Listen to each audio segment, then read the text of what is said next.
Bugungi videomizda Troya skemakasi haqida bo'ladi. Videoni oxirigacha ham ko'ringlar. Batafsil to'liq tushuntirib boramiz. Buni xohlagan ko'rinishda, xohlagan gradusda qilib ishlatsanglar ham bo'ladi. Va keyingi ko'rinishi mana bunday doskasini olib qo'yib, oyoqqa ham bemalol ishlasanglar bo'ladi. Doskasi ligirovka bo'ladi. Xohlagan razmeriga qo'yib ishlatsanglar ham bo'ladi. Mana bunday qo'lni oldiga ham ishlasanglar ham bo'ladi.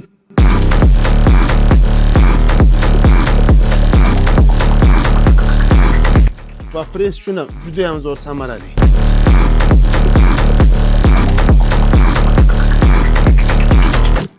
Kimga shunaqa skemakamiz kerak bo'ladigan bo'lsa va mana bunday gantel naborlarimiz kerak bo'ladigan bo'lsa, tegidagi nomerlarga aloqaga chiqinglar. O'zimiz sizlarga to'liq batafsil ma'lumot berib o'tamiz.